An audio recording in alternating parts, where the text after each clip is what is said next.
안녕하세요. 감동사연 채널 왈칵입니다. 구독, 좋아요, 댓글, 알림은 왈칵에 큰 힘이 된답니다. 오늘의 사연자분 모시겠습니다. 사연자분 나와주세요. 안녕하세요. 저는 미국에서 살고 있는 낸시라고 해요. 저와 제 남편 사이에는 딸아이가 하나 있습니다. 애지중지 키운 딸이 있는데 오늘은 저희 딸에 관한 사연입니다.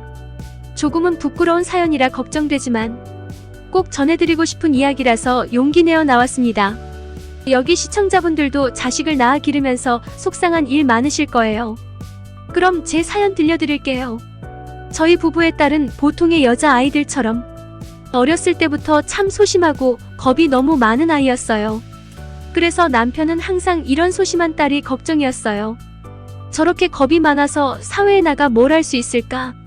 세상을 제대로 살아갈 수 있을지 항상 걱정하며 딸을 아주 애지중지하며 키웠죠. 저 또한 물론 우리 아이를 금이야 오기야 하면서 딸을 소중히 생각했지만 남편은 아이의 성격이 소심한 거 겁이 많은 것 때문에 제가 보아도 정도가 더욱 심각할 정도로 딸아이를 걱정했어요. 한 번은 딸아이가 자전거를 탈 때였어요. 여느 아이와 똑같이 딸이 자전거를 타다 넘어지면 다시 일으켜 태우는 게 정상이잖아요.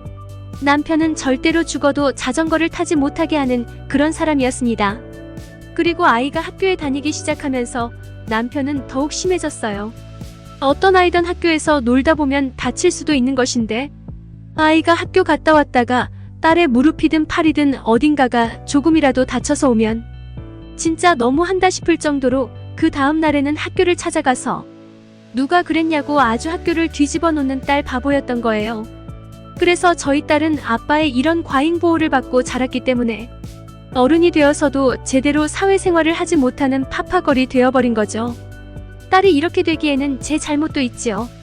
그렇지만 남편이 아이를 키우는데 너무나 확고하니 제가 자제를 시켰어야 했는데 저도 뉴스에 나오는 온갖 안 좋은 뉴스들을 보면서 남편이 우리 딸이 저런 일을 당했다고 생각해봐라고 말하면 저도 딱히 뭐라 할 말을 찾지 못했었죠. 만약에 하면서 일어나지도 않은 일들에 지레 겁부터 먹었던 거예요.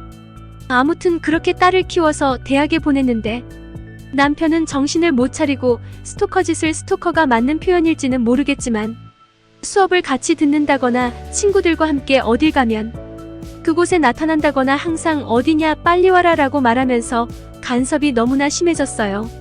아이가 대학생이 되니 다른 아빠들과는 다른 그런 아빠를 이해를 못하게 되는 거죠.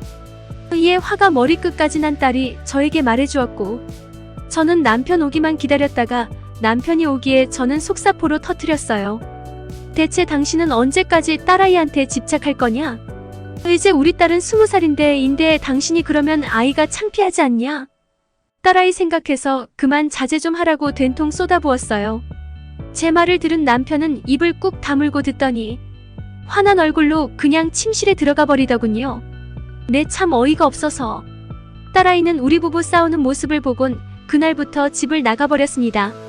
아빠는 딸이 사라졌다며 아주 난리를 치며 온 동네를 찾아다니면서 경찰에 실종 신고까지 했죠. 물론 딸아이와 저는 연락이 되고 있었어요. 그러다 보니 경찰도 실종 신고를 받아들이지 않았지요. 저는 지금부터라도 제 방식의 교육을 해보려고 하는 겁니다. 이렇게라도 서서히 딸이 자립심을 키워나가야 사회생활이 가능할 것 같아서요. 이렇게 몇 달을 지내면서 남편도 저와 딸이 연락이 따로 하면서 매일 통화하는 것도 알고 본인이 좀 과하다 싶었는지 많이 자제를 하더라고요. 그러던 어느 날 저희 딸은 급작스럽게 한국이라고 듣도 보도 못한 나라로 유학을 가겠다는 겁니다. 너무나도 뜬금없는 일이라 저는 너무 황당해했어요. 왜 하필 알지도 못하는 곳으로 유학을 간다고 하는지. 딸아이는 이미 결정한 일이라면서 자기는 반대하든 말든 한국에 가겠다 했습니다. 이걸 남편이 알았다간 난리가 날 것이고 남편은 한국까지 따라갈 것 같아 일단 남편에게는 말하지 않았습니다. 그래서 저는 너가 한 선택이니 후회 없이 몸 건강히 잘 다녀오라고 말했어요. 그러다 몇 개월 정도 지났을 때예요. 딸은 한국 유학 중에 갑자기 저희한테 청첩장을 보내왔습니다. 결혼을 하겠다고 예식에 꼭 와달라고 했죠. 저는 이걸 받고서 엄청난 고민이 되었습니다. 남편한테 이걸 보여줘야 하나 말아야 하나? 그래도 남편이 아빠이니 이건 알아야겠다 싶어서 우리 딸이 결혼한다면서 보내왔어라고 하며 청첩장을 내밀었습니다. 그러니 결혼할 남자 데리고 오라 하라며 아빠가 봐준다고 그러는 겁니다. 그래서 전 솔직히 말했어요. 사실 우리 딸은 한국에 유학 중이고 한국에서 결혼한다는 거야 말하니 화가 난 겁니다. 왜 자기한테 말도 안 하고 보냈냐고. 저는 자초지종을 이야기했는데 남편은 안 되겠다고 바로 가서 데려오겠다고 난리가 난 겁니다. 전 남편에게 진정하라 하고 한국에 가서 보고 판단하자고 하였어요. 그래서 남편과 함께 청첩장을 가지고 한국에 가기로 결정했습니다. 저도 솔직히 결혼이란 가족 전체의 경사라고 생각하는데 딸이 이런 큰일을 상의 없이 결정했다는 게 너무 화가 났어요. 결혼식 예정일은 4월이었지만 저희는 3월에 미리 가서 그 괘씸한 것들 낯짝도 보고 남자가 영 아니다 싶으면 결혼이고 뭐고 딸아이를 데리고 오려고 했습니다. 남편은 비행기 안에서도 너무가 괘씸한지 계속 씩씩대더군요. 저는 딸아이한테 화가 난 줄 알았는데 혼잣말을 들어보니 우리 딸을 감히 이러는 거예요. 이거 이 사람이 일내겠다 싶었어요. 아무튼 그렇게 인천공항에 도착했습니다. 그리고 택시를 불러서 딸아이가 알려준 집 주소로 향했습니다. 저도 택시 안에서 예쁜 저희 딸이 선택한 남자가 대체 누굴지 너무너무 궁금했어요. 하여간 그 둘이 살고 있는 집 현관문에 도착해 벨을 누르니까 긴장감이 감돌았습니다. 그리고 안에서 딸아이의 목소리가 들리더니 현관문이 천천히 열렸죠.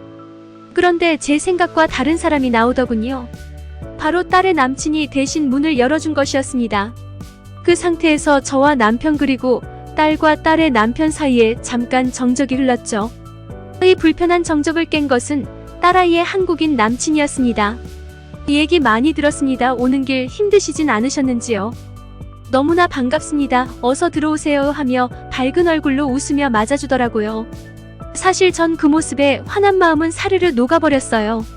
저희는 얼떨떨한 채로 딸의 집에 들어갔고 한국인 예비 사위와의 어색한 대화가 시작되었죠. 먼저 이야기를 꺼낸 것은 저희 남편이었습니다. 너희 둘 언제부터 어떻게 만났는지 한번 들어보자. 딸과 예비 사위가 마치 연습한 듯이 줄줄이 어떻게 만났는지 말을 해주더군요. 일단 딸이 한국에 온 이후부터가 남친 때문이었습니다. 둘은 스마트폰으로 하는 랜덤 채팅으로 처음 만났죠. 둘이 동갑이기도 하고 서로 이야기를 나눠보니 좋아하는 대화 주제나 여러 가지가 잘 맞더라는 겁니다. 대학생이 된 이후 딸이 자립심을 가지자고 마음먹은 것도 남친의 조언 덕분이라 했어요. 딸이 갑자기 한국 유학을 결정한 것도 결국 남친과 함께 지내기 위해서였죠. 이 말을 들으며 주먹을 꽉 쥔 남편 때문에 엄청 불안했어요. 금방이라도 한 대 후려칠 생각이었나 봐요. 여튼 저도 이둘 이야기 듣다 보니 화가 치미는데 남편이 용케도 주먹 나가는 걸 참는구나 싶었죠. 그나마 다행인 것은 예비사위의 첫인상이 너무나 좋았다는 거예요. 몸도 엄청 좋고 뭔가 강인한 느낌이 딸아이도 의지할 수 있을 그런 남자 같았어요. 아마 남편도 사실 꽤 마음에 들었을 겁니다. 제 남편이 군인 출신인 거 말씀드렸었나요? 군인 출신인지라 딸이 듬직하고 남자다운 스타일의 남자를 만났으면 좋겠다고 항상 얘기했었거든요. 딸아이를 지켜줄 수 있는 든든한 사람이어야만 한다는 게 남편의 생각이었어요. 근데 이야기를 듣는 동안 남편의 주먹이 펴지더라고요. 한국 예비사위도 직업 군인이었다가 제대하고 지금은 경호업체를 운영한다는 소리에 남편은 남자답군 한마디로 끝내더라고요. 거기다 영어도 꽤나 유창한 솜씨였습니다. 남편은 미 해병대 출신이라 같은 해병으로서 대화 주제가 통하는 지점이 꽤 많았습니다. 자기 소속에 대한 강한 자부심이라던가 훈련 강도가 어땠다던가 하는 그런 이야기를 들어보니 제 딸도 참 아빠 같은 사람을 만났구나 싶었죠. 다 들어보니 군인 출신이고 딸에 대한 사랑의 마음도 깊다는 것이 느껴지더군요. 남편은 예비사위 면접을 끝내고 저한테 그러더라고요. 딸이 이렇게나 좋은 남편을 만나 독립할 때가 되었구나 생각하니 시원섭섭하더라고요. 그래도 저는 할 말은 해야겠다 싶었습니다. 딸아이한테 어떤 상의도 없이 멋대로 큰 결정을 내린 거에 대해 따져 물었어요. 많이 서운하고 그런 속상한 마음을 전달하니 딸도 미안하다며 이렇게까지 안 하면 아빠의 반대 때문에 이 남자를 놓칠 것만 같았다며 닭똥 같은 눈물을 뚝뚝 흘리더군요. 그러자 사위는 오히려 자기가 부추긴 면이 있다면서 혼내시거든 자기를 혼내주시면 달게 받겠다 했습니다. 남편은 예비 사위의 그런 행동을 보자 어찌되었건 둘이 행복하면 되는 거야 하더라고요. 저희 부부는 그렇게 결혼식을 축복해 주었고 지금은 서로의 동반자가 되는 혼인을 맺고 함께 맞벌이를 하며 한국에서 즐거운 신혼생활을 즐기고 있습니다. 딸 하나 있는데도 이렇게 힘든데 둘셋 여럿 있는 다자녀분들은 어떻게 자식들 기르며 가르치며 사는 건지 정말 대단하신 것 같아요. 말도 많고 탈도 많았지만 그래도 항상 우리를 웃게 해주는 건 자식들 아니겠어요? 모두들 힘내시고 좋은 일 가득하시길 바랍니다. 사연 들어주셔서 감사합니다. 낸시님의 사연 잘 들었습니다. 아이들 가진 부모의 마음이 다 그럴 거예요. 자식이기는 부모 없다고 자식 앞에서는 한없이 작아지고 뭐든 다 해주고 싶은 게 부모 마음이잖아요. 그래도 그런 아이들이 있어 웃을 날이 있는 것 같습니다. 오늘도 시청해주신 여러분 감사드리며 언제나 행복하시길 진심으로 바라겠습니다.